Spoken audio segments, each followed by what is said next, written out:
Selamat sore semua, saya Lutfi Oktavia Saputri dari kelas 12-2 Kimia Analis akan menjelaskan mengenai bakteri Clostridium perfringens.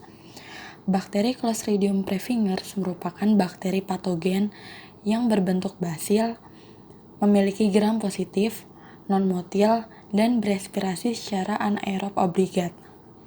Suhu optimum pertumbuhan untuk bakteri Clostridium perfringens adalah 37 derajat Celcius dan dapat terhambat apabila suhunya lebih dari 50 derajat Celcius. Kemudian pH pertumbuhan bakteri Clostridium perfringens adalah 6-7 dan akan terhambat pertumbuhannya apabila pH di bawah 5,5. Kemudian bakteri Clostridium perfringens ini pun dapat memproduksi susu secara cepat. Namun, bakteri ini sensitif terhadap NaCl apabila kadarnya lebih dari 6,5%.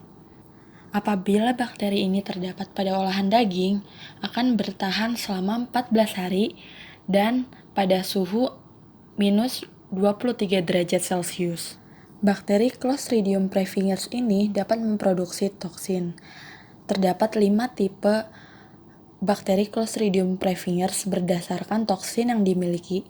Yang pertama, tipe A. Tipe A terdapat toksin tipe alfa. Toksin tipe alfa terdapat pada saluran pencernaan. Toksin tipe alfa dapat menyebabkan nyeri pada abdomen perut dan dapat menyebabkan diare. Kemudian yang kedua, terdapat tipe B. Pada tipe B terdapat toksin tipe alfa, beta, dan gamma.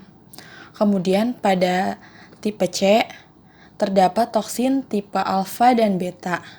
Yang keempat ada tipe D. Pada tipe D terdapat toksin tipe alfa, beta, dan gamma. Dan yang terakhir ada tipe E. Tipe E terdapat toksin tipe alfa dan iota. Tahap pertama yang harus dilakukan untuk mengidentifikasi bakteri Clostridium perfringens adalah menghitung jumlah Clostridium perfringens menggunakan metode plate count standar APHA 2001. Prosedur kerjanya adalah menimbang 25 gram sampel, kemudian dilarutkan dengan 225 ml pelarut. Pelarut yang digunakan pada metode ini adalah peptone water. Kemudian dihomogenkan. Setelah dihomogenkan, diambil 2 ml. 1 ml pipetan pertama dimasukkan ke dalam cawan Petri yang berisi medium TSC agar.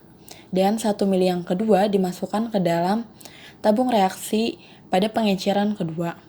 Setelah itu, tabung reaksi pada pengenceran kedua diencerkan dengan 9 ml peptone water, kemudian dihomogenkan. Setelah dihomogenkan, dipipet kembali 2 ml. 1 ml yang pertama dimasukkan ke dalam cawan Petri yang berisi medium TSC agar pada pengenceran kedua, dan 1 ml kedua dimasukkan ke dalam cawan Petri pada pengenceran ketiga. Kemudian diencerkan dengan 9 ml pengencer peptone water, kemudian dihomogenkan. Kemudian dipipet 1 ml dan dimasukkan ke dalam cawan Petri yang berisi medium TSC agar. Selanjutnya, diinkubasi pada suhu 35-37 derajat Celcius selama 24 jam atau 1 hari. Apabila mengandung bakteri Clostridium perfringens akan ditandai dengan warna hitam. Tahap selanjutnya yang harus dilakukan adalah tahap purifikasi. Tahap purifikasi merupakan tahap pengkayaan yang menggunakan medium thioglycolate agar, yaitu media cair, dan diinkubasi secara anaerob. Tujuan tahap purifikasi ini yaitu untuk meningkatkan rasio. Setelah tahap purifikasi, lalu dilakukan tahap biokimia. Tahap biokimia terdiri dari 2. Yang pertama, tes kemampuan fermentasi laktosa dan kemampuan mencairkan gelatin. Dan yang kedua, menguji motilitas dan reduksi nitrat. Pada tes kemampuan fermentasi laktosa dan kemampuan mencairkan gelatin menggunakan medium laktos gelatin medium dan penanaman dengan step culture. Sebelum ditanam, dihilangkan dahulu oksigennya. Kemudian, dilakukan inkubasi pada suhu 35-37 derajat Celcius selama 1 hingga 2 hari. Apabila muncul warna kuning, menandakan telah terjadi fermentasi laktosa. Namun, apabila muncul warna merah, menandakan tidak memfermentasi laktosa. Lalu, untuk mengecek kecairan gelatin dengan cara meletakkannya di dalam kulkas selama 2 jam pada suhu 5 derajat Celcius. Apabila memadat, menandakan bahwa bukan Clostridium perfringens. Tahap biokimia yang kedua adalah uji motilitas dan reduksi nitrat.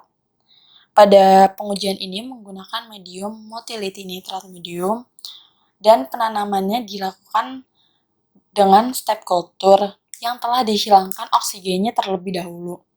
Kemudian diinkubasi pada inkubator dengan suhu 35 hingga 37 derajat Celcius selama 1 hari. Motilitasnya pasif apabila kekeruhannya tidak menyebar di sepanjang garis tusukan. Namun, apabila motilitasnya aktif, ditandai dengan terjadinya penyebaran kekeruhannya yang hanya tumbuh di sepanjang garis tusukan. Untuk menguji reduksi nitrat, dilakukan dengan cara menetesi 0,5 ml reagen nitrates. Reagen nitrates berisi sulfanilik acid dan alpha-naftol. Apabila bakteri tersebut mereduksi nitrat, akan ditandai dengan perubahan warna menjadi oranye. Sekian yang saya sampaikan. Apabila ada kesalahan, mohon dimaafkan. Selamat sore.